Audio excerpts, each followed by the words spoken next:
Good morning, everyone, and thank you all for being here.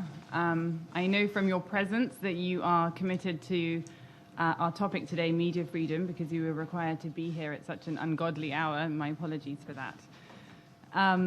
It is great to see so many ministers, journalists, civil society members here today, including many familiar faces. I should explain that the Foreign Secretary of the UK, for reasons that you may surmise, had to go back to London. But I'm delighted to say that Lord Ahmed, the Minister of State for the Commonwealth and the United Nations, is here with us and will be addressing you all in a little while. And actually, can I start by inviting Lord Ahmed to introduce the panel, and then we'll hear from each of the speakers in turn. There will be time for questions and answers over the last half hour of our session today. Thank you, Amal, and Your Excellencies, distinguished guests, ladies and gentlemen. It's my immense pleasure to be here and delighted to be joined by Amal Clooney, who's the Special Envoy for the UK on the issue and the important issue of media freedom. And in the time since the conference, in the lead up to the conference that we held over the summer in London, I pay tribute to how she's worked tirelessly on this primary objective and priority for the UK government. At this time, I'd also, and I'm truly delighted to welcome on the panel this morning, His Excellency, the Prime Minister of Sudan, who really epitomizes how change can happen very quickly. Just before we came in, I remember visiting Khartoum not so long ago, and what we've seen happen on the ground so rapidly is a tribute to how civilian rule can be instigated, and I'm sure we're very much looking forward to his contribution this morning. Thanks to the efforts of his government, for the first time in 3 decades, Sudan's journalists will be free to report without fear or favour. I'm also delighted that we welcome the UNESCO Director General here this morning as well, and she is representing also, of course, the Secretary General in her capacity this morning. And finally, to my right is journalist Jason Rezian. Many of you know Jason. I said to him, it's the first occasion we've had to meet, but I know about him, I've heard about him, and many of you will recall that he was imprisoned for 544 days in Iran, and he'll be speaking about his insights and experience as well. From our perspective, I'm proud to come from a country that's been a beacon of free speech for more than 4 centuries, from the abolition of the Licensing Act, which set free the printing presses of the 17th century, to the invention of television, which changed the landscape of how we receive news. It's the home of George Orwell, whose caustic criticism of Newspeak and the thought police shone a light on the chilling totalitarian efforts to silence the press. And it is the home of William Russell, who became the first modern war correspondent when he brought the bloody battles of the Crimean War to British broadsheets, shocking a nation with his description of, famously quoted, the thin, thin red line. We have much to be proud of in our rich tradition of media freedom, and yes, like many countries, we are grappling with the balance between free speech, national security, and privacy. But those are tough questions we are willing to ask of ourselves, because ultimately a free media is essential to any flourishing democracy. It is the bedrock on which all other freedoms are based and indeed preserved. As Thomas Jefferson poignantly wrote, the liberty of speaking and writing guards our other liberties. We're gathered here this morning because as member states of the United Nations, we have all long recognized the importance of media freedom in building more just, peaceful and prosperous societies, as reflected in Article 19 of the Universal Declaration of Human Rights. We need it to ensure free and open debate. We need it to promote discussion and the exchange of ideas, technological and economic ideas, as well as political ones. We also need it to root out corruption, hold governments to account. We need it to inform and engage people around the world on the issues that matter most to them in their day-to-day lives. Today, that freedom is under threat. Freedom House reported this year that freedom, and I quote from the report, freedom of the media has been deteriorating around the world over the past decade. Indeed, that is true even in the most influential democracies of the world. In their pursuit of the truth, just for simply doing their jobs, journalists, often in the front line, have become targets of censorship and intimidation. And too many, Your Excellencies, ladies and gentlemen, have paid the ultimate price. We are approaching the anniversaries of the tragic deaths of journalists Martin O'Hagan, Jamal Khashoggi, and Daphne Caruana Galizia. While the world continues to express its outrage at these and other murders, the violence hasn't stopped. Just this year, and I'm sure we'll hear from UNESCO as well, UNESCO itself reports that 41 journalists and media workers have been killed. According to Reporters Without Borders, 383 journalists and media workers are imprisoned in countries such as Turkey, China, Egypt, Saudi Arabia, and Eritrea. We must remember that journalists like Javed Nouri, a citizen journalist who was executed by the Taliban in Afghanistan, or the Venezuelan journalist Luis Carlos Diaz, who was arrested, charged with public incitement linked to the nationwide extended blackout in March and banned from leaving the country. Or Huang Qi, himself a human rights reporter who was sentenced to 12 years in a Chinese prison in a flagrant violation of the Universal Declaration of Human Rights. This tide of oppression against free media across the world harms the countries affected and offends others against the values we hold so dear. So we all have a moral imperative to stop the threat to media freedom, whether it's violence, unduly restrictive laws and regulations, imprisonment, detention, or indeed internet censorship. Last year, the United Kingdom launched a campaign to shine a global spotlight on this crucial issue. And in this summer, the then Foreign Secretary, Jeremy Hunt, Canadian Foreign Minister, Chrystia Freeland, used the convening power of the UK and Canada to bring together 1,500 representatives from over 100 countries to the world's first global conference for media freedom in London. I know many of them in this room were there, and both Amal and I were delighted to be part of that landmark event. Together with our Canadian friends, we asked ministers, leaders in civil society, academics, and of course the media themselves, what are the challenges facing journalists and the media? How can we galvanize support in holding the powerful to account? It is clear there are some countries who are unable to protect media freedom, and there are others who are simply unwilling to do so. First takes those unable to protect media freedom. We know that creating legislative protections in domestic law, and I'm sure that will come up in our discussions this morning, provides the foundations for media freedom. So we are encouraging countries around the world to sign the campaign's global pledge and to live up to the commitments within it. Today, I'm proud to announce that I believe 30 governments have signed the global pledge, and in doing so, we have become founding members of the new Media Freedom Coalition. For each signatory, being part of this coalition means that laws within our own countries will be held to the highest of standards. But some countries need technical support to turn their ideals into legal protections.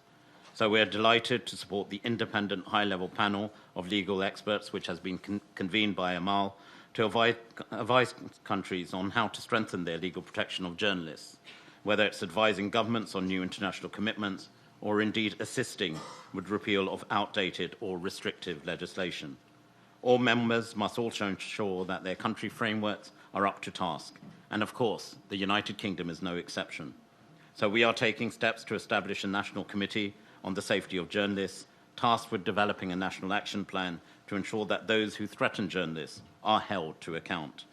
And a new dedicated international task force led by UNESCO will assist governments around the world in developing their own plans tailored to the needs of their own legal systems.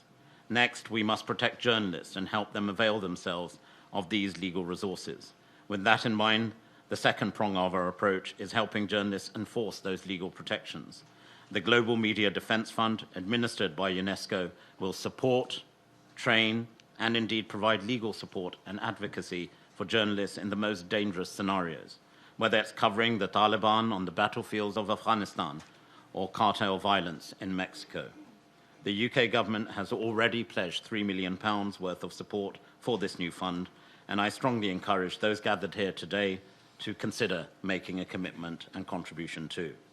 And the third part of our strategic approach, we will act as the advocacy group to lobby those who are not just unable, but also importantly unwilling to sign up to the commitments currently in the Global Pledge. And we will raise our voices on behalf of journalists who have been imprisoned or indeed tragically murdered. Ultimately, we need every country to recognize that attacks on media freedom are frankly beyond the pale. And just like any assault on human rights, and I speak as the UK Human Rights Minister, We must hold abusers accountable, both legally and financially. We want to make sure that no profit comes from serious human rights violations or abuses anywhere in the world. So when we leave the European Union, we will be introducing a UK Magnitsky Law. This will allow the United Kingdom to impose sanctions in the form of barring entry and freezing assets against anyone who is responsible for the most serious human rights violations or abuses. And yes, that includes against journalists or whistleblowers.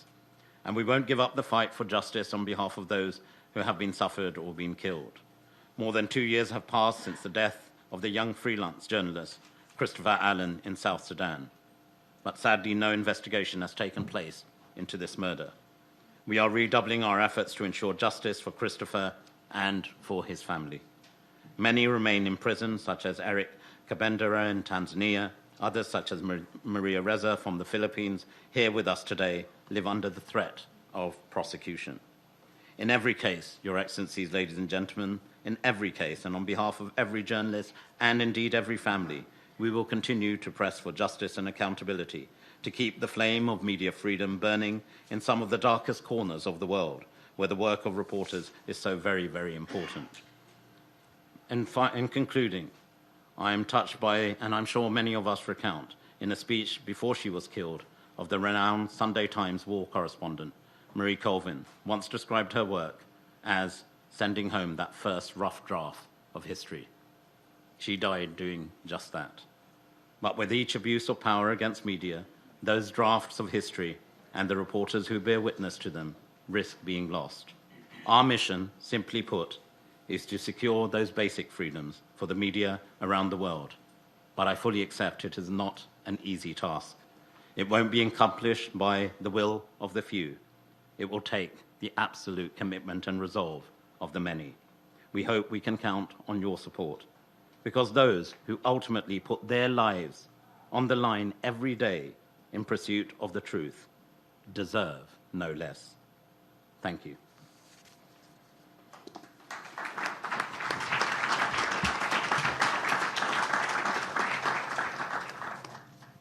Thank you very much, Lord Ahmed. I'd now like to invite His Excellency Dr. Abdallah Hamdok, Prime Minister of Sudan, to address you.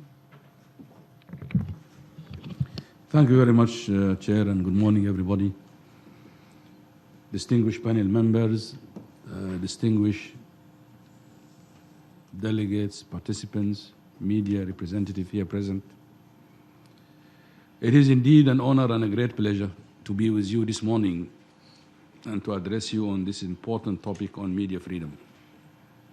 This would never have been possible a few months back.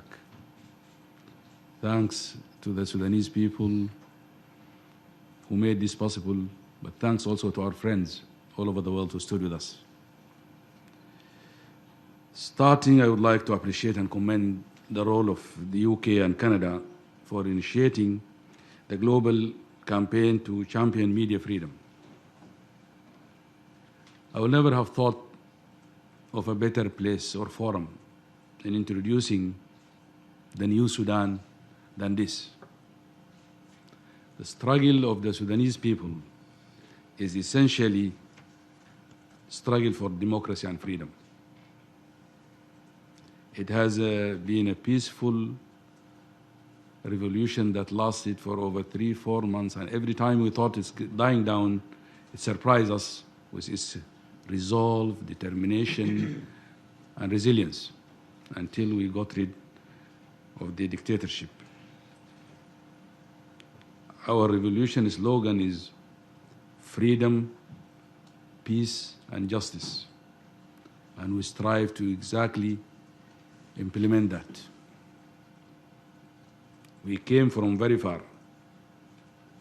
We have inherited an ugly legacy of repression, jailing of journalists, confiscation of newspapers, all forms of censorship.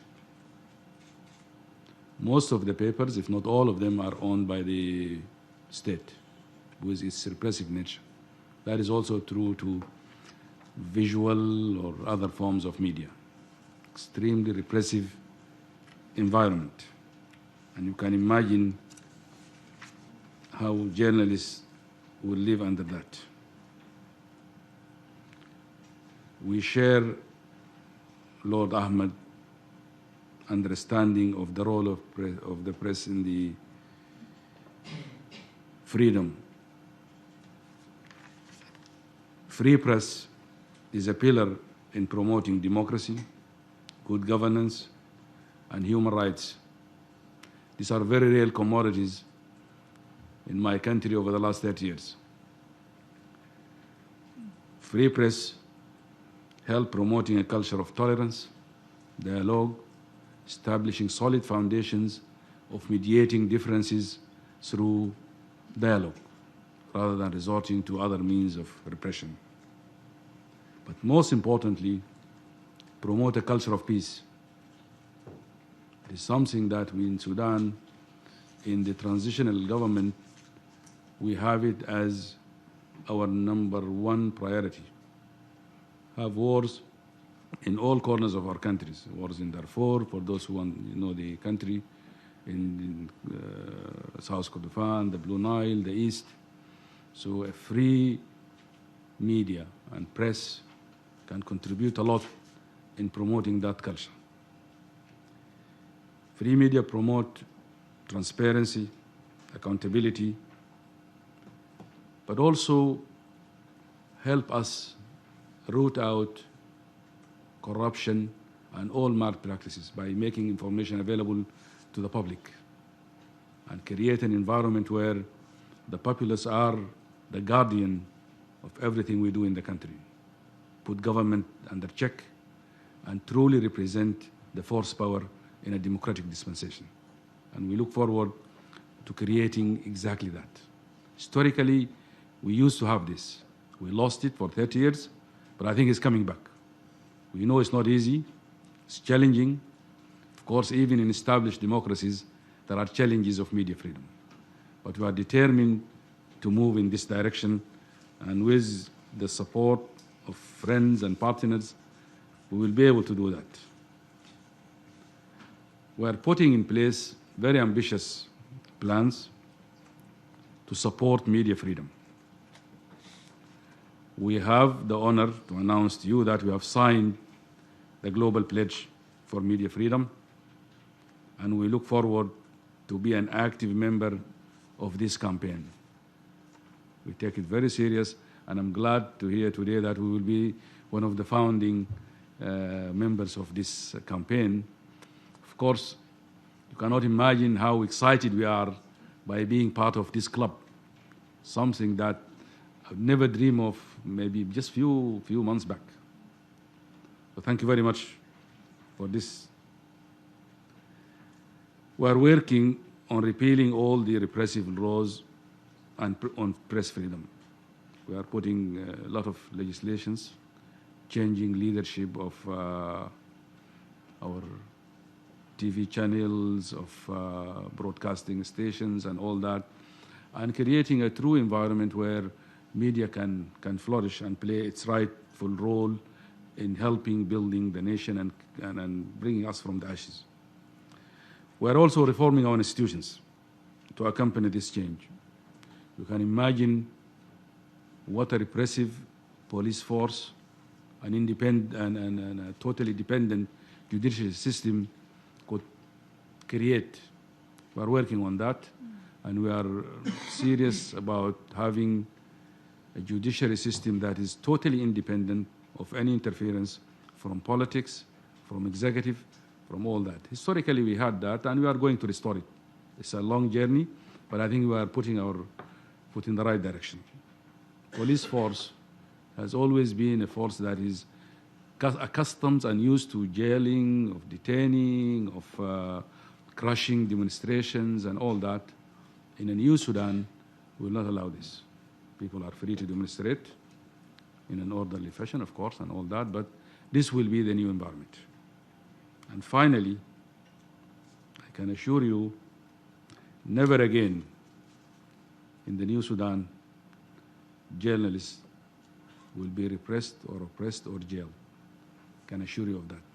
Thank you very much, and I look forward to an interactive process where we could listen to your views, comments, responses, questions, and thank you for inviting me for this very important and exciting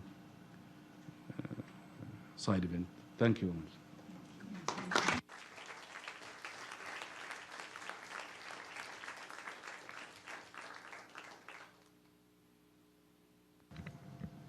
Thank you so much, Mr. Prime Minister. I'm sure I speak for everybody here today when I say that we are all supporting you at a time of great hope for Sudan. I know many of us watched those images of the protesters, so courageous, led by so many young people, so many women. And it was really amazing to see somebody, as I was watching, somebody reminded me of the phrase, they tried to bury us, but they didn't know we were seeds. And it's really what comes to mind when you watch people like that. So we wish you the best. We are here to offer any support in your important transition towards democracy and freedom. And we're really happy to hear what you have in mind. We always hear the first thing a dictator does when they come to power is muzzle and silence the press. So it's great to hear that when a state is actually transitioning the other way, the first thing they want to do is free the press, and that makes sense. So great to hear your remarks. I'd now like to invite Audrey Azoulay, the Director General of UNESCO, to speak. Thank you. Distinguished panel members, distinguished ministers, excellencies, ladies and gentlemen. First, it's a great pleasure, honor, to be with you at the invitation of the United Kingdom, at the heart of multilateralism. I'd say it's also our duty, our mission that echoes the United Nations values and particularly UNESCO's constitution. We're proud to share with the UK this priority on media freedom. And I want to thank all of you who are here today, and some of you we work with all year long on this issue. We work very well with the UK on this priority as we work together on another priority dear to our heart, which is girls' and women's education. You mentioned some numbers, dear Lord Ahmad. Maybe one more. Since the last time we met at the Global Conference for Media Freedom that took place in London this summer, 13 journalists have died doing their jobs, 13 in less than 3 months. And of course, this figure cannot summarize the full extent of the threats that are holding media freedom hostage. Murder is not the only danger faced. Journalists all over the world, and especially women, are physically attacked, risk imprisonment or are jailed, are intimidated or receive threats and harassment. And as you know, impunity is the rule in more than 90% of the cases. So not only there is no media freedom, but there is no justice. There is also another factor at play, which is everywhere and in democracy as well. The seeds of doubt that are being sown about journalism as a profession and as a public good for democracy, which ultimately impacts citizen capacity for critical thinking. According to Reporters Without Borders, cher Christophe, just 10% of the world population has access to genuinely free press in their country today. It is very important that this event takes place within the UN General Assembly, as it has to be, as it needs strong engagement, commitment of the international community. This is, as you know, the spirit of the UN Plan of Action on Safety of Journalists and the issue of impunity, which is coordinated by UNESCO, but implemented with the UN network at large, and in particular with the Office of the High Commissioner for Human Rights.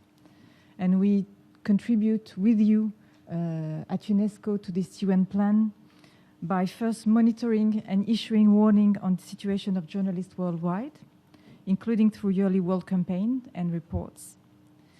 Second, and it's been mentioned already in the panel, through standard setting and preventive work that currently supports around 50 member states in improving their legislative framework. And I hope that we will soon be able to work along with Sudan. It will be really a great honor as well for us. Third, training not only media professionals, but also judicial and security actors on freedom of expression. And fourth, through education and research, building on the whole of UNESCO's mandate, especially to improve critical thinking of young people thanks to media and information literacy. That being said, we have this UN plan of action, but we need to go further. We know that we need to go further. And this is only possible with the political and financial support of member states. And as Lord Ahmad said, we need the commitment of many.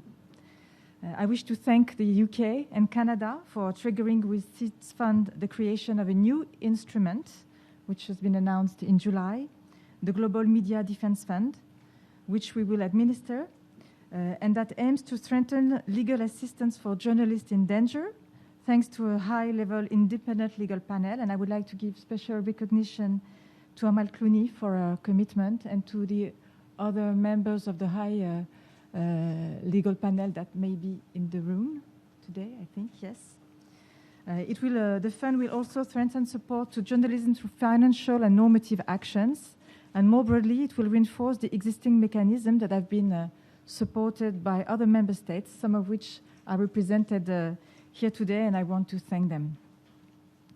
We will sign today the agreement that will make this fund fully operational, and we will be able to launch the first call for projects in the framework of this fund, and we will be able to go forward and implement also a partnership with a high-level independent panel. I would like also to take this opportunity today with you to highlight two global awareness-raising events that are set to take place in the coming months. First, the International Day to End Impunity for Crimes Against Journalists. As you know, it's always in November, beginning of November, for a sad anniversary, on the 2nd of November, and it will take place this year. The main launching will be in Mexico on the 7th. And second, the World Press Freedom Day Conference in the Netherlands from 22nd to 24th of April. As you know, last year it was celebrated in Ethiopia, in Addis Ababa, and 2 years before, no one would have thought it would have been possible to celebrate Press Freedom Day in Ethiopia. And we had with us the pleasure to have, during this event, journalists that were formerly in prison, and that were with us in this transition, in this new Ethiopia. And I hope maybe we will celebrate in Khartoum the World Press Freedom Day as well. Thank you very much. Thank you.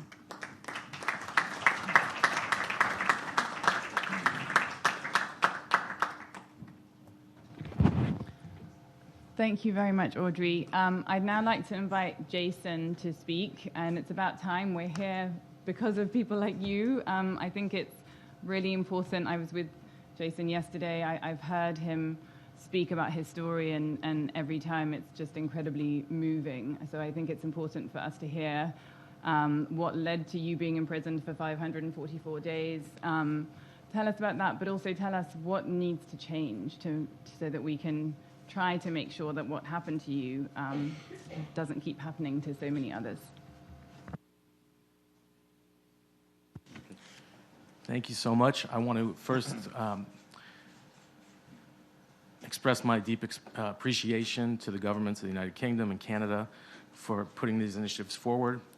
A lot of progress in a short period of time, and it's incredibly important. I'd also like to applaud the Prime Minister for the progress that's happening in the Sudan, and that I'd like to ask you to push forward, even in the face of challenges, to reform in your country. It's worth it. As we sit here this morning, my jailers are in the building, and the jailers of many others who are currently in prison are in the building. And maybe some of you represent governments who have journalists currently in prison. Other governments who have murdered journalists in the last couple of years or over a period of several years are also in the building. And so I hope that if you have the opportunity to share these insights with your colleagues from your home countries or neighboring countries or others who you interact with this week, take that opportunity to do so, because this is fundamentally important to democracy and the future of free flow of information around the world. I want to echo everything that the rest of the panelists have said, but do it from an experiential point of view. In July of 2014, my wife and I were working as journalists in Iran. At the time, we represented 40%, the two of us, of the English language international media. So that gives you a sense of how open the media space in Iran was. It's even more closed now. On the evening of July 22nd, after returning from a session of negotiations over the JCPOA in Vienna, I was preparing, my wife and I were preparing to go to a surprise birthday party for my mother-in-law, when we were dealt a huge surprise. As we left our home, entered the elevator of our high-rise apartment building, armed security forces, plainclothes security forces, abducted us at gunpoint, ransacked our home, and took us to Evin prison, which some of you may have heard of. It's a notorious prison in Iran that houses political prisoners and has for several decades. We had no idea why we were being taken, how long this ordeal would last, and what the conditions, if we were to be released, would entail. We were thrown into solitary confinement. For the first 35 days, my wife and I had no contact with each other, no news of each other's fate. And during those 35 days and beyond, we were subjected to relentless interrogations. I was accused of being the CIA station chief in Iran, and she was accused of being my wife, which turned out to be true. During that period, my privacy, our good name in a country where we worked very hard to create one, were sullied. We were the subject of an extreme state-run propaganda campaign that persists until now. In the month of July of this year, Iranian state television broadcast a 30-part television series supposedly based on my crimes. It's a shocking representation of how authoritarian governments use propaganda in new and disgusting ways. It's been written about extensively in the American and international press. I don't encourage you to watch the show. It's not very good. But it's had the chilling effect of making it more difficult for journalists who are currently working in Iran to do their jobs. Ultimately, I spent 49 days in solitary confinement. My wife spent 72. She was conditionally released on to house arrest and stuck in her parents' home until an undetermined date. During the 49 days that I was in solitary confinement, I can say now that I was being starved. I lost nearly 20 kilos in those 7 weeks. And, I think some would say that I could stand to lose that weight again, and I agree. But, I don't encourage it as a path to weight loss.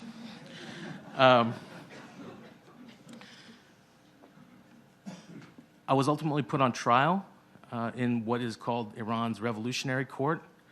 If you find yourself in a trial with a court that has a revolutionary in its name, I don't think I need to tell you, you don't have a chance of winning. I did not win. I was accused of all sorts of security charges, national security charges against the Islamic Republic. And ultimately, in January of 2016, I was released. What I didn't realize at that point, that relatively we were lucky.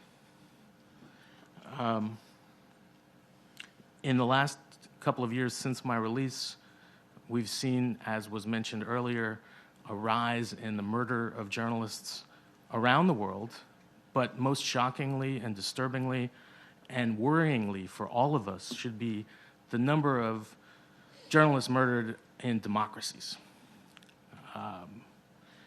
In the EU, in Slovakia, and in Malta, we've had journalists murdered. In Malta, Daphne was murdered over 2 years ago. Jan Kuciak and his fiancée were murdered in Slovakia more than a year and a half ago. There's been no justice in these cases. In India, the world's largest democracy, a country that has more newspaper readers every day than the United States has citizens, we don't even know how many journalists have been murdered, simply for doing their job, for bringing the truth to light, whatever that truth is. And you know, I'm shocked to say that I was at work in the May of last year when I got the news that 30 miles away in Annapolis, Maryland, 5 journalists were murdered at a local newspaper. So this is not something that is a problem of faraway dictatorships. It's not a problem that touches one continent or region of the world. It's one that has a connective tissue running through the entire global community at this point. And that connectivity is a desire by governments to suppress information and, whether they know it or not, work against democratic ideals. I think that there's been a clear similarity in the lack of due process in most cases of journalists being imprisoned around the world, put on trial. And increasingly, they are put on trial with charges of crimes and national security. I know what that means. It means that a journalist had something to say that the powers that be found unacceptable for the rest of the community to know. Invariably, those charges do not hold up under the light of day. They wither. And I implore all governments to do a better job of adhering to the rule of law, providing due process. If you don't, your democracy is a farce.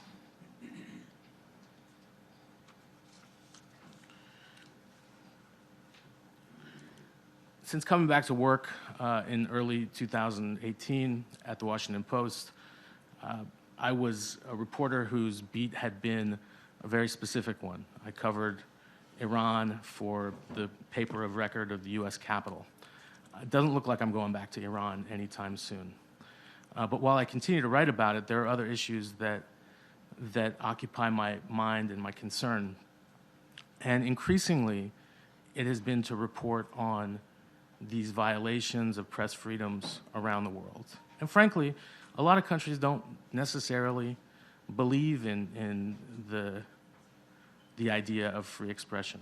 But the ones that do have a right, a responsibility, a deep responsibility, to not only adhere to their own laws, but uphold them and amplify them for the rest of the world. If we can't do that in the UK and Canada and the United States of America, how can we expect Sudan to want to be like that? That's a question that I have for everybody here today. Ultimately, this point was driven home to me last year. All of us who work in journalism, who believe in free expression, no matter what political views we have, no matter what country we come from, no matter what religion, race, orientation we belong to, we have to support each other's rights to free expression.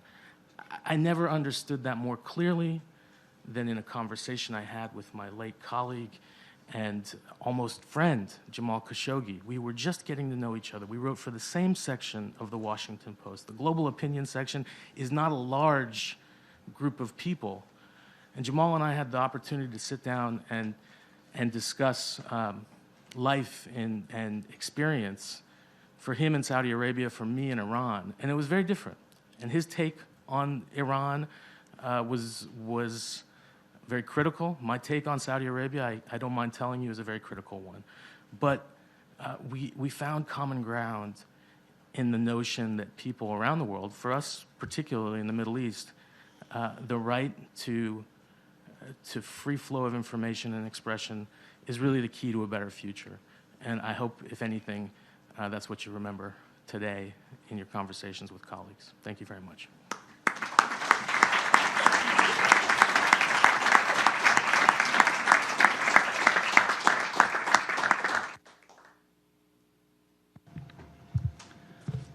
Jason, thank you so much for your very moving remarks.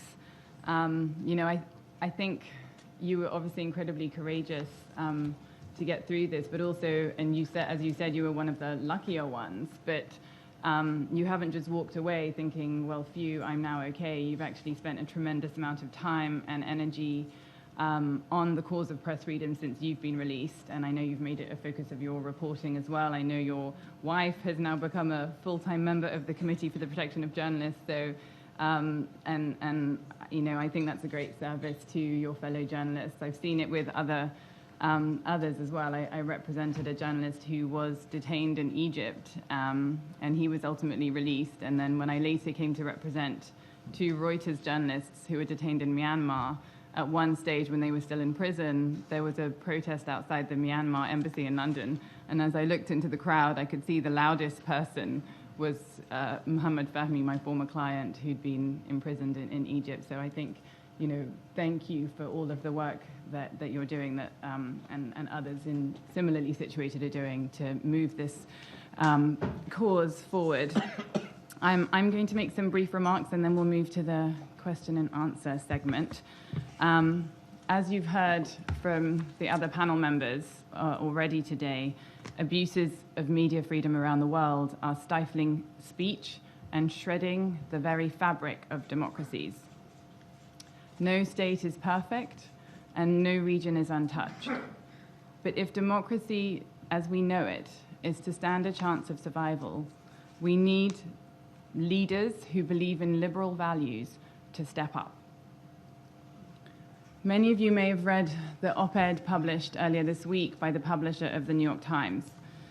In it, he said that, quote, "Over the last few years, a growing number of governments have engaged in overt, sometimes violent efforts to discredit their work and intimidate them into silence.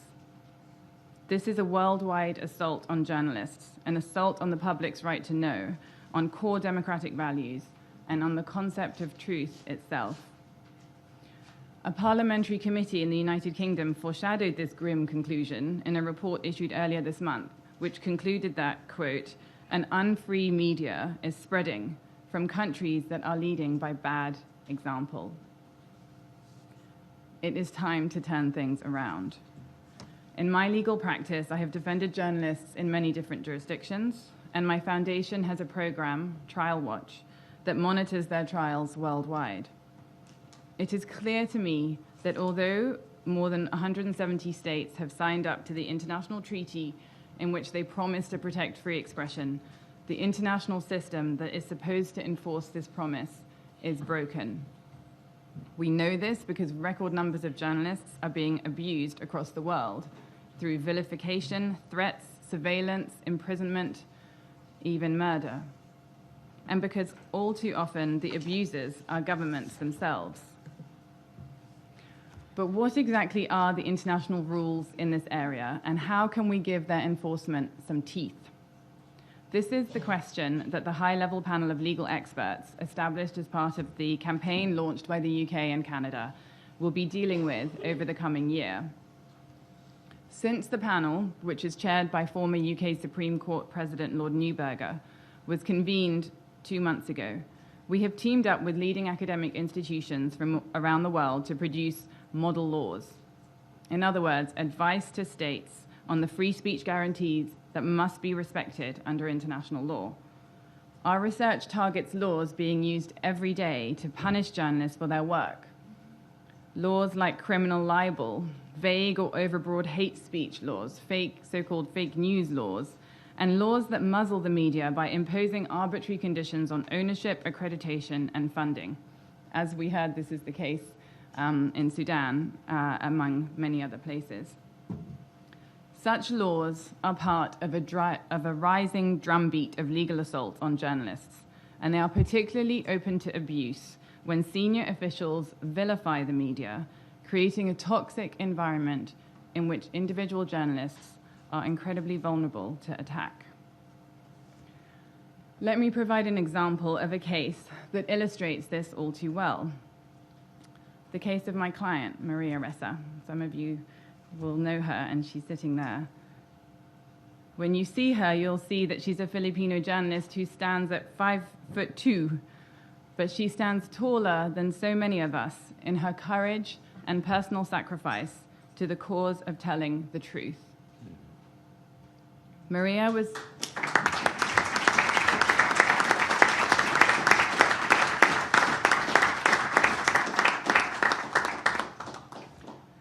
Maria, as some of you know, was CNN's bureau chief in Jakarta and in Manila before she set up her own online news portal.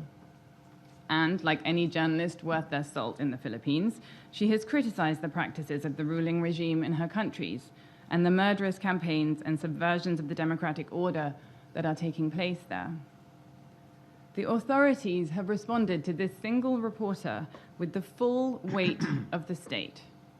They are pursuing her in more than 10 separate proceedings that seek to criminalize alleged foreign ownership in her company's stocks, dredge up spurious accusations about old tax returns, and directly target her reporting through libel suits. The president, who has called journalists prostitutes and warned that they are, quote, not exempted from assassination, has vilified Maria's news site in his State of the Union address to the nation. Her reporters have been banned from covering presidential events, and the president helped to amplify online attacks against Maria that at one stage reached a rate of 90 hate messages per hour. The message is clear. It is open season on journalists, and if you want to avoid such treatment, you know what you need to do. Now, Maria has a team of lawyers who can help her expose the abuse of the law and the violation of international treaties involved in this campaign to silence her. And there is still some hope that her case could be resolved. But if her government ultimately fails her, what system is there to help? When I spoke at the UK Media Freedom Conference in July, I said that 5 new international tools would help. Targeted sanctions regimes to impose serious financial consequences on state officials who abuse media freedom. Enhanced consular assistance to journalists who are detained abroad. The deployment of an international team to investigate attacks on journalists when the state authorities are unwilling or unable to act. A commitment to increased transparency so that we know when a journalist is arrested and we can get into courtrooms where they are being put on trial. And a system of visas for persecuted journalists who need to seek safety abroad. The panel is producing advice on each of these tools, and I'm pleased to report that since July, we have been engaging with the UK government on the plan to use a new statutory instrument on sanctions, a regime that will allow the UK government to bar human rights abusers from entering the country, to freeze their bank accounts and seize other assets. When I met Foreign Secretary Raab earlier this month, he expressed support for the use of such sanctions to protect the media. And I'm encouraged by the Foreign Secretary's statement earlier this week that the new system of targeted sanctions will, quote, provide a layer of UK accountability against those who target journalists with impunity in their countries. And Lord Ahmed repeated this firm commitment quite clearly a few minutes ago. Targeted human rights sanctions have actually rarely been used to protect individual journalists under threat. Neither the EU nor the UK imposed them in the wake of the chilling murder of Jamal Khashoggi. And even systems with developed so-called Magnitsky regimes have been slow to apply them in situations involving the arbitrary detention of a journalist or systematic attacks on the media. So this is an important opportunity to lead with a new paradigm. That when the media is attacked, targeted sanctions will be a counterattack. I hope that the work of the legal panel and more broadly the campaign will ultimately assist those states that are truly willing to promote free expression and expose those that are not. I hope we can help to switch the default from impunity to accountability, and that we will witness the consistent use of targeted sanctions when journalists are persecuted or killed. I hope that we can begin to shine a light on what is happening in the dark, so that sunlight can play its role as disinfectant.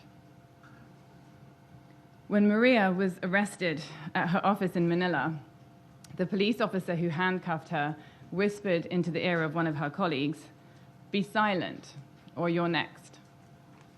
I would bet that her colleague will not be silent, and it's our job to make sure that she's not next. Thank you.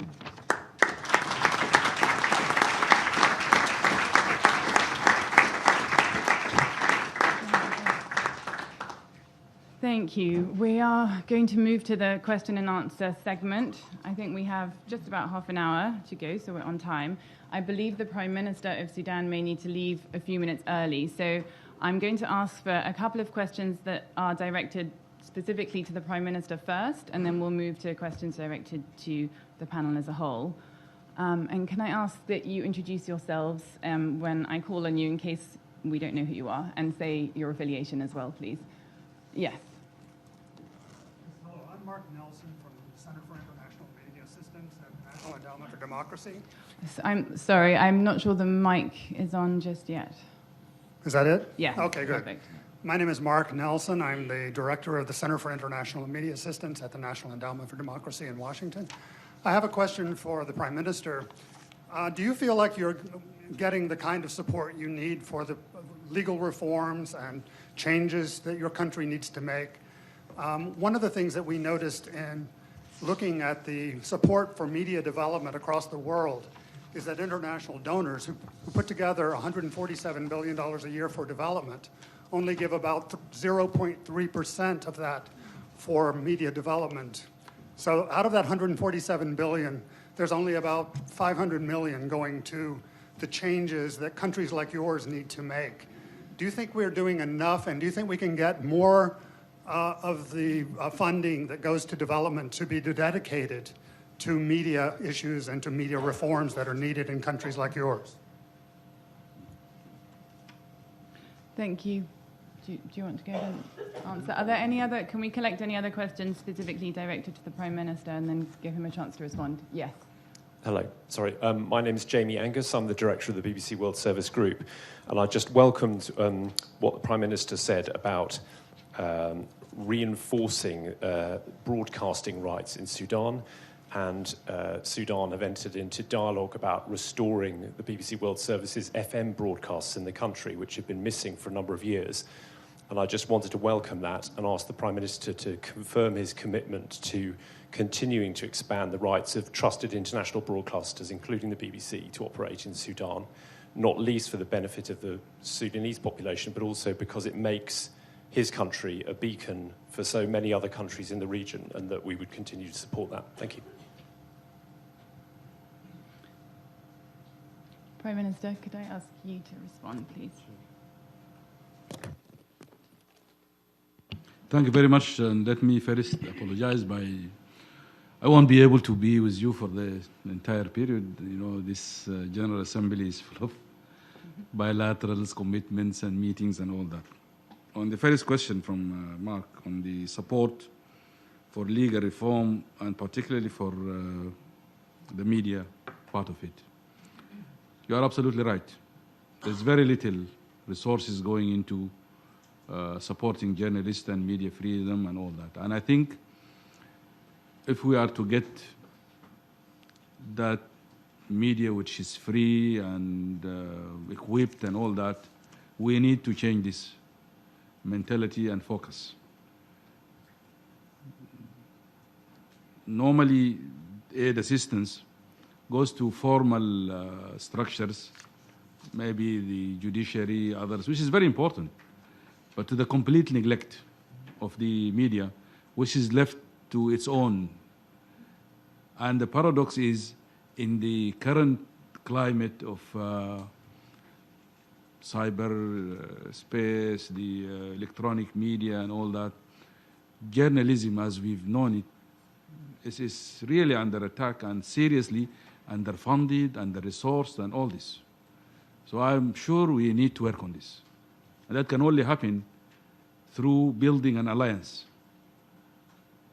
All of us, society, public opinion at large in the West, to revisit the priorities of the aid business and how it works. So I think we need that orientation, and I think this campaign should take on board some of this agenda and put it firm in the work of the campaign, Amal. On the issue, Jeremy from the BBC, yes, I can assure you, BBC, of course, you know, it's back. I grew up in Sudan in the 60s and the 70s, where the BBC radio was probably the only source of international information for people. And the paradox, years after that, BBC was prohibited from broadcasting from Sudan and people were not having access to that. Today we restored it. But more than that, and another news on this, we have also restored the Radio Monte Carlo, which was also banned from Sudan for so many years.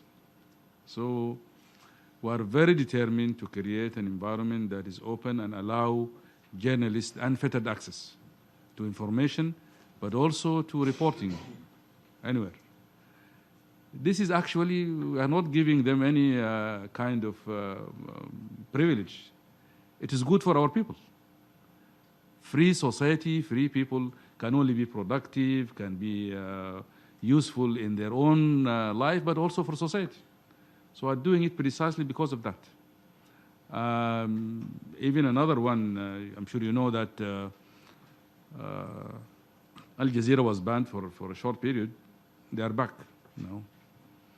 So this is something that we feel very strongly about, and we will definitely uphold this. But Amal, if I may just make one or two remarks as a conclusion, then I can leave you. I think from what I heard and from what we lived through, we know that democracy worldwide is under attack. And it is up to us to defend it. But we know so well the beauty of democracy has the ability of correcting itself.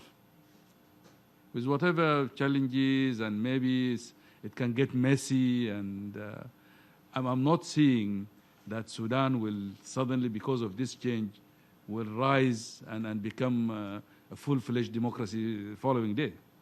It's a messy process, but we are prepared to go through it, because it is the only way that assures ourselves and our people that this is the way we can have a society that at ease with itself and peaceful and all that. I think we know also democracy is an unfinished business. There is no finished model that you could just import it. I wish there is one. You just take it out of a paper and then unfold it. Societies has to rise and fall in this process, and we are happy to take that journey with all its challenges and problems. We wish and we hope, and I'm sure our friends and partners could help us with this. Not only resources, but also sharing of experiences, just an experience, and how this thing can be inspiring. Training of young journalists and seeing the beauty of working in an open environment. But to conclude, I would just like to reiterate my earlier opening remarks that in a new Sudan, never again we will jail journalists. Thank you so much, and wish to see you in Sudan. Come and report from our society there, our failures and our successes. Thank you very much.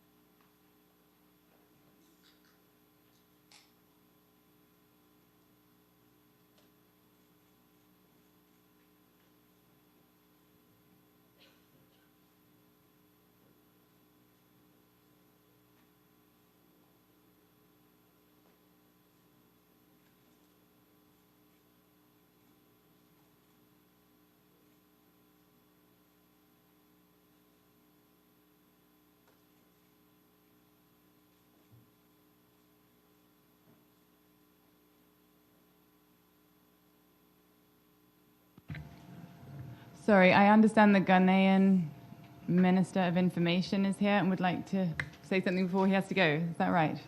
Oh. Yes or no? Is that yes or Yes? You have the right to free speech, but it has to be prompt.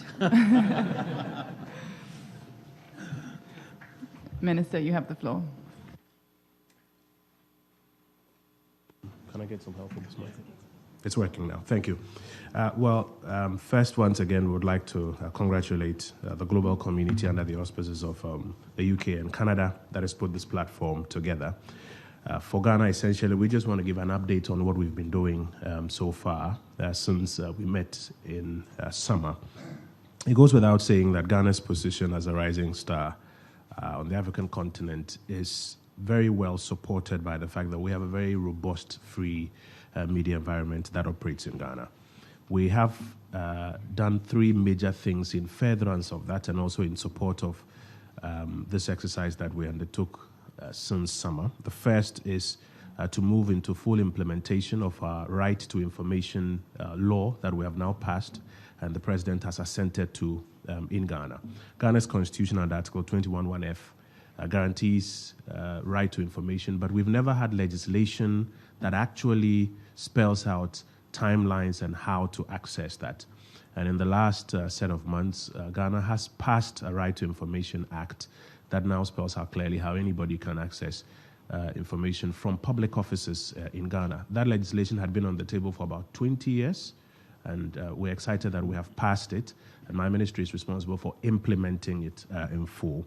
And we want to encourage the global community to perhaps, in countries where this is not already operational, join us because it has real dividends out there.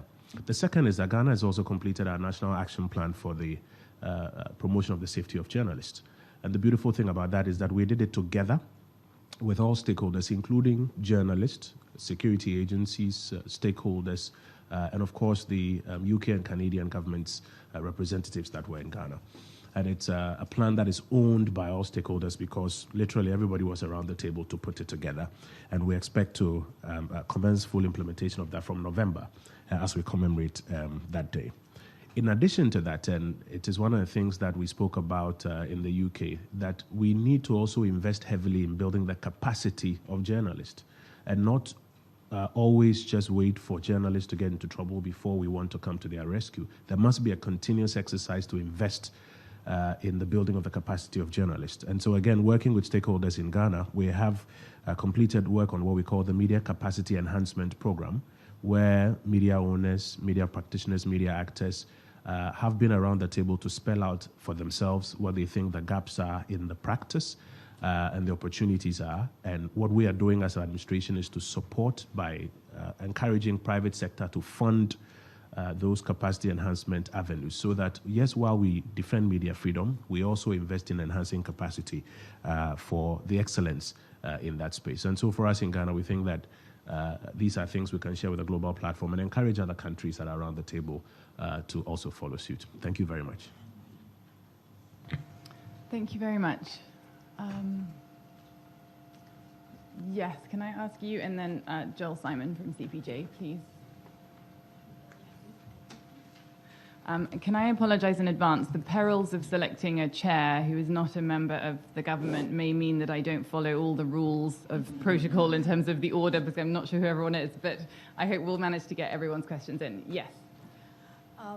Thank you for giving me the opportunity. Milica Pešić, Media Diversity Institute, London. It's a pity that actually Prime Minister of Sudan left, because I think there are lessons from the Western Balkans which I would like to mention, which could be useful maybe for Sudan.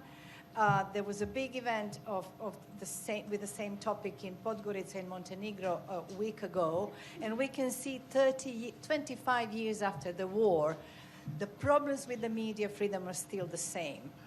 And my colleagues there call it stabilitocracy. The international community, media development supporters, they left too prematurely after the war. What's been happening, I'll give just one example. Small newspaper in Montenegro, small country of 670,000 people. VST has has 1/6 of the citizens of Montenegro visiting their platform every day. This is the most reliable source of information according to all polls there. They're struggling, even though they followed all the instructions of organizations such as SEMA, get profitable, build a trust, go for advertising business model. They're struggling. The biggest problem is political leaders who are calling them rats, who are accusing them for being mafia, constantly taking court cases against them, giving advertising only to the media close to the government. And if your sanctions are going to tackle this, it's who is getting advertising in Serbia, in Montenegro, when the governments are so skillful in doing that.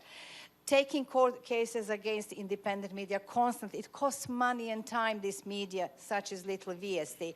So I really appreciate if you push these countries. This is a good example. And a question for Lord Ahmed. There is a story in Western Balkans that British government has changed the priorities and that some media development contracts in the Balkans has been terminated. Is this true? Lord Ahmed. Well, I'd say I look into the specifics. I mean, there is also one adage I employ in life. You shouldn't read everything as truth, which you read in the media. But our relationship with different agencies around the world is very strong. I think one point I would make just on governments, we must engage with those governments, even the most challenging environments around the world. Because if we're going to see effective change, that means direct engagement. And I certainly subscribe to that philosophy. Thank you. We're going to hear from Joel, and then I'd like to invite the Foreign Minister of Estonia. Thank you.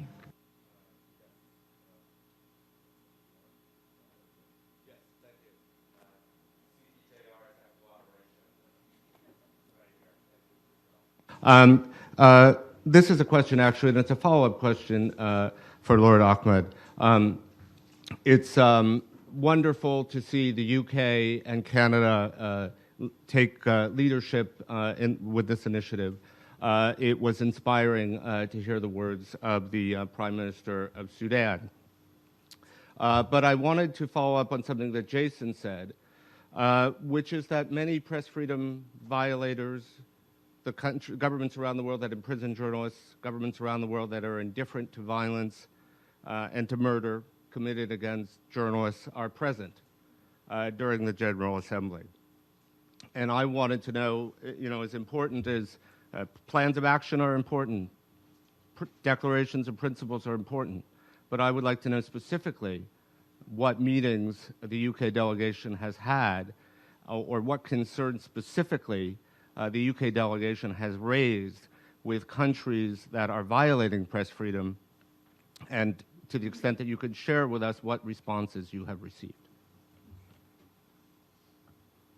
Well, first of all, just going back to my previous answer, we do this. I alluded in my comments that I'm the Minister for Human Rights, both in terms of media freedoms and other human rights. We do engage directly. We've done so, and I listened very carefully, I think, to the comments that were made by Jason. And he's right. There are people present in this very building. That's a very sort of poignant reminder to us about the job we have ahead of us. And we do, I can assure you. I'm not going to go into specific details, but I can assure you my program, which has got immeasurably greater over the last 24 hours in terms of my interactions on a bilateral basis, do focus specifically on the issue of human rights. Very recently, only last week, I returned from Saudi Arabia, where I assure you one particular case, as well as broader issues of media freedom, were raised quite directly. There are times we do it in a public fora.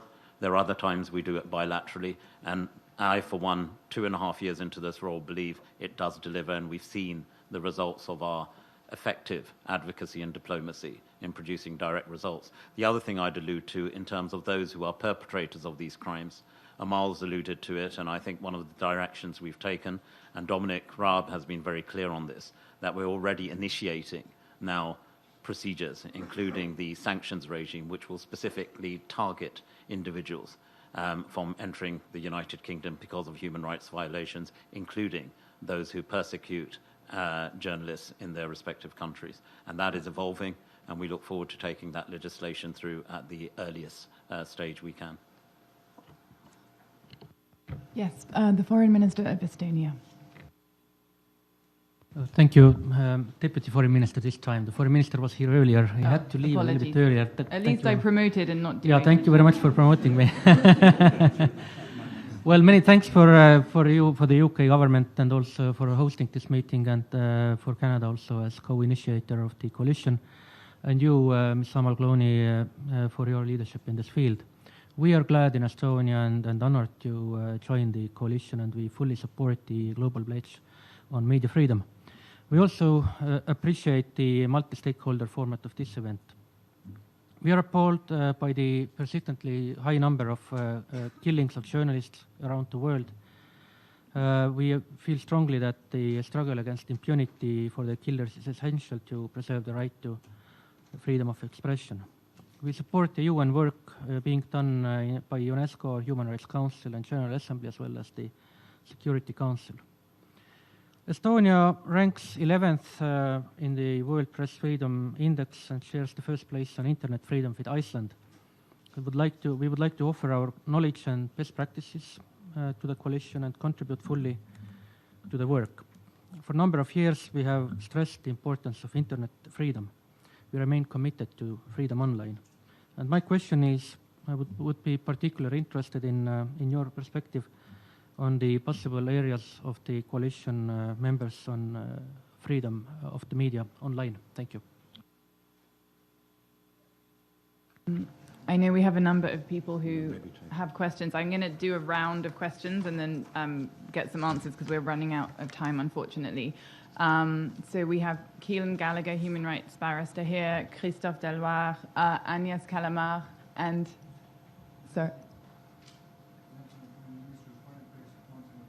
the Ministry of Foreign Affairs in Montenegro. If we do that round, and then we'll do a second round.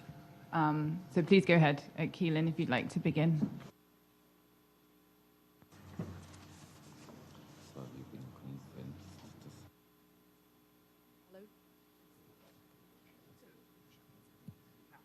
Hello? Oh, perfect. Thank you. Thanks very much, Amal. I act for a number of bereaved families whose loved ones are journalists who have been killed for their work. And I'm very grateful to the panel for mentioning a number of those cases, mentioning Daphne Caruana Galizia, Jan Kociak and his fiancée Martina Kuznarova, amongst others. And I'm particularly grateful to Lord Ahmed for mentioning the case of Christopher Allen, the 26-year-old freelancer who was killed in South Sudan 2 years ago in August 2017. And I've just got a question about that case. And as Lord Ahmed knows, that's a case which has not got very much attention, in part because he was a freelancer, and he therefore hasn't had the same profile that some other cases have had. But just in terms of concrete actions, following on from Joel's question, the family has made 2 requests in relation to that case which are outstanding. And I would ask for a public commitment from those on the panel who feel able to do so, that they support those requests. The first is in relation to a criminal investigation. Lord Ahmed has referred to the investigative void 2 years on, in circumstances where Christopher was killed, in circumstances where there's a reasonable suspicion that there were war crimes committed. There has been no criminal investigation whatsoever in South Sudan or by any other body. And the family has asked the FBI to agree to investigate. As he was a US national, there are suspected war crimes, and the FBI was involved in repatriating his body. Regrettably, the deadline for a response from the FBI has been and gone. And I would ask anyone in the room who has bilateral influence on the US to ask them to give a response to the family promptly. We appreciate the FBI is an independent decision-making body, but they can be asked to give a respectful and speedy answer to the family, and we would ask for a commitment to that. But secondly, the United Nations itself has been asked to investigate its own failures in the aftermath of the death, when it was faced with the body of a journalist who'd been brutally killed, where there were clear questions raised right from the outset about war crimes. The UN itself has been asked to investigate. And again, we don't have an answer to that. So if the panel feels able, I'd be very grateful for support for those 2 specific requests, so that the principal point which Lord Ahmed made, supporting the family, is converted into concrete action. Thank you. Thank you. Agnès Calamar, UN Special Rapporteur. Thank you very much, Amal.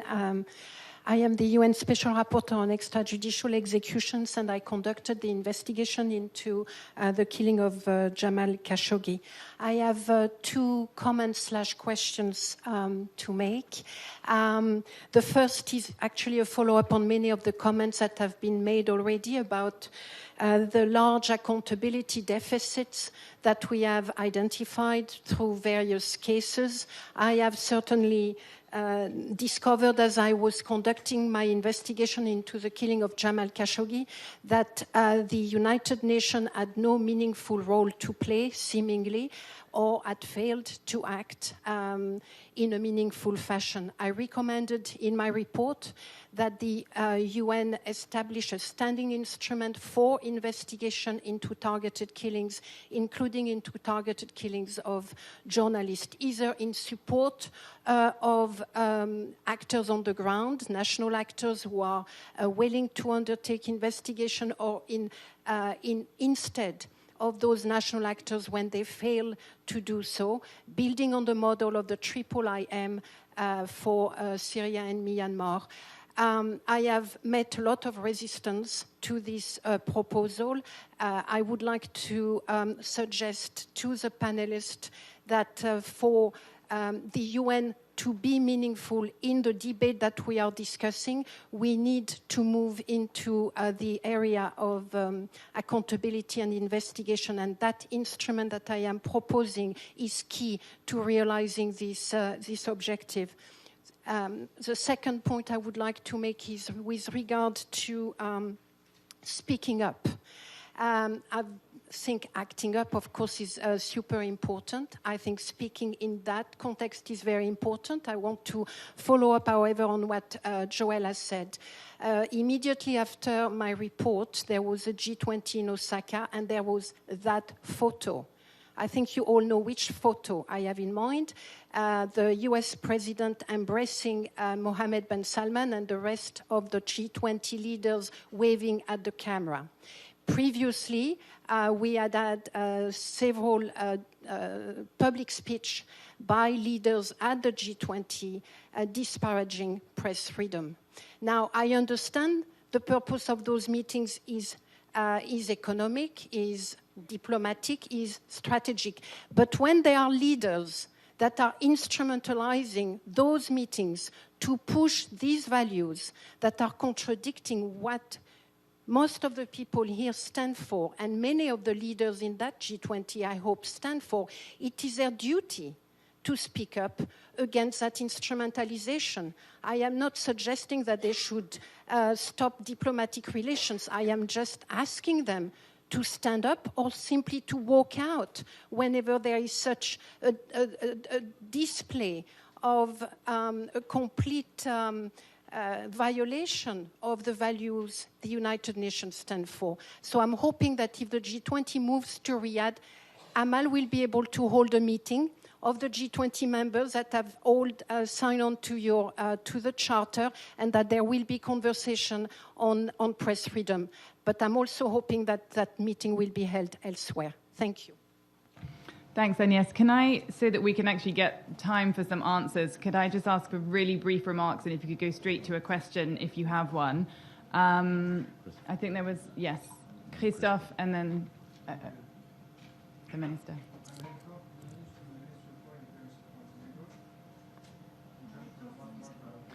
I think if you use the handheld microphone, that would help. Thank you. Thank you. So I'm Veljko Milanic from the Ministry of Foreign Affairs of Montenegro, in charge with the multilateral affairs. Since my country was mentioned here, I just want to say that we need to have really deep understanding of every and each issue that is going on in different settings, such as Montenegro. It is true we are the smallest, one of the smallest countries in Europe, 650,000 people, but we have almost 150 media outlets, which makes us the per capita, if we count one of the currently the most number of registered media per capita. I'm very acquainted with the situation in VST, And it is good that we have an open conversation, and that last week we had a conference in Podgorica talking about the issues that the media have with the state and vice versa, regarding the calling names and different situations which are very often seen, not only in the Balkans, but all over the place. But I think that it is very important that we keep the communication, we keep the conversation alive. We are very eager, especially since Montenegro is the furthest country in the Balkans that is going on with the European Union membership negotiation. And we are committed to build a legislative framework which we are checking with the European institutions on a monthly basis, creating a transparent models. And that's why we use the opportunity to be on every conference such as this, such as back in July in London, and to participate in the platforms that can support not only Montenegro, but to have a positive spillover to all other Balkan states. So not to mention that the government is trying to understand the issues that the media are facing with, especially in the times of economic crisis, which we supported. For our standards, it's a lot of money. It's almost $7 million in the past 10 years supporting media. So I just want to stop here, but I would like to continue conversation and regarding this issue if the lady wants it. So thank you very much. Absolutely. Christoph, please try to be really brief because Lord Ahmed has had a lot of good questions and we literally have 2 minutes left. I'm conscious we haven't had many questions from journalists, so if there's a journalist who wants to get in with the last question, and then the Deputy Foreign Minister of Canada, please. And I think that will have to conclude the questions, and I'd like Lord Ahmed and other panel members to make concluding remarks. Christoph.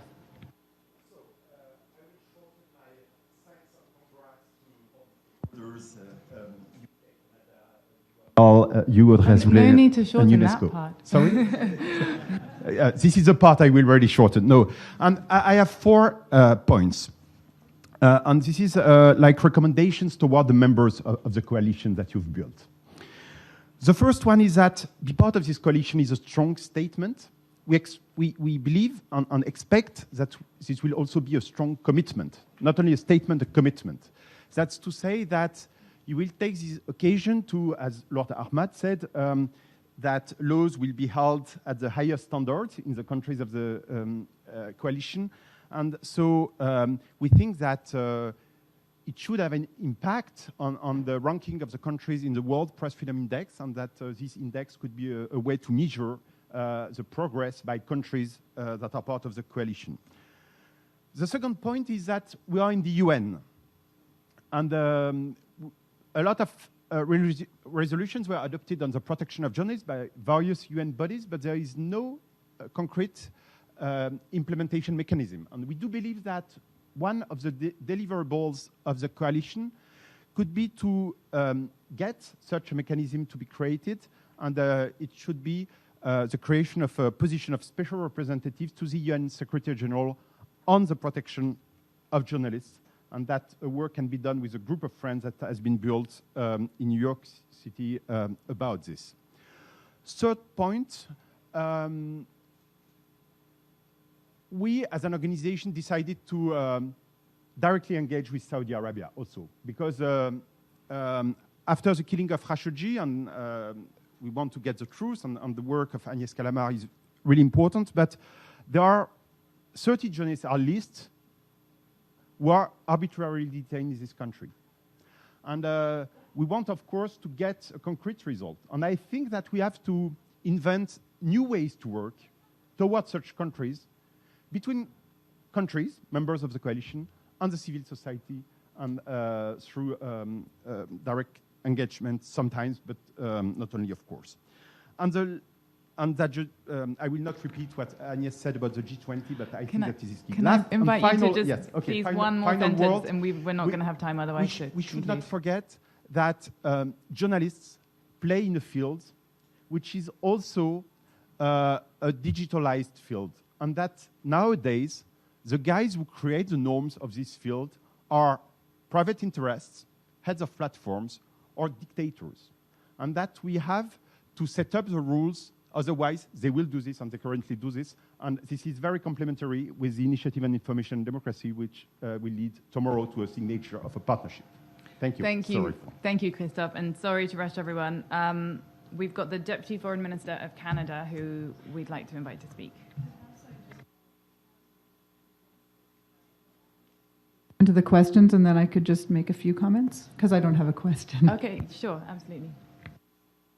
Just again, in the interest of time, first of all, Christophe, I agree with a lot of what you proposed, and I think this is part of this initiative about strengthening relationships. The point on the internet, it's an evolving space, and I think what we want to do as part of this coalition is strengthen how can we actually protect journalists. I think I'm very cognizant of the freelancing point as well. A lot of journalists in the internet space are freelancers, and we need the journalists, civil society, and governments to work as one on that. I think that's a priority we could set. You raised a specific point about Christopher Allen. I'm delighted that Robert Destro, who's the new Assistant Secretary of State, and I look forward to working with him on the broad issue of human rights. I'm sure he's made a note of the points you made on vis-a-vis the FBI. International mechanisms, when you've got a great lawyer sitting next to you, I think I will bow to her expertise on this particular issue. But I think just generally, in concluding, before we hand over to the Deputy Minister of Foreign Affairs, I just want to say this is really, we're at the beginning of the process. I think we've already heard from Amal the progress that has been made since the summer. I think there are a lot of areas that require work. It's not just about statements, it's actions. I think the Global Media Fund is a good example. We ourselves have been evolving our own approach on that. We have some pilot projects in different countries, both in Africa, across Asia, and in Europe. We need to strengthen those to see how we can roll those out. In terms of training journalists, we have things such as the Chevening Scholarships within the UK.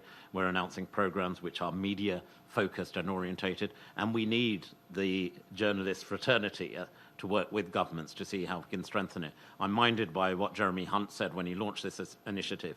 As a politician and those in public life, journalists aren't always your best friends.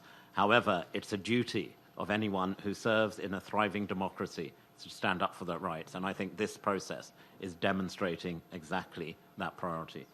Amal?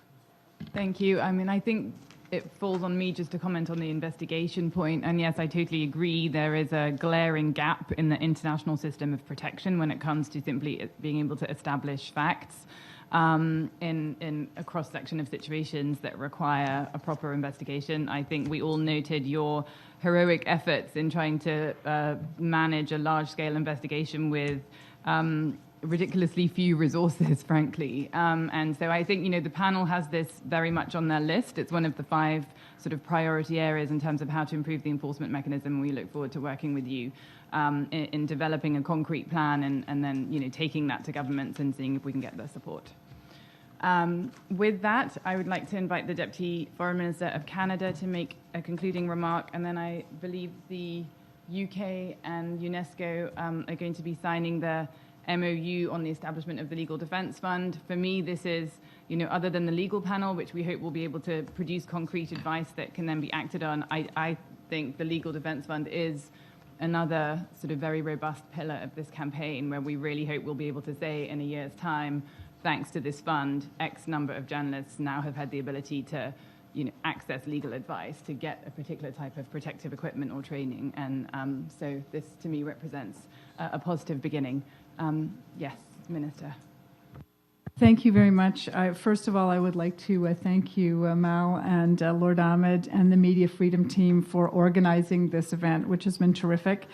With Canadian politicians currently engaged in an election campaign back home with vigorous media coverage, our Minister of Foreign Affairs, Chrystia Freeland, was unable to travel to New York this week, but I know that she would have really wanted to be here had she been here, and she sends her best wishes for this event.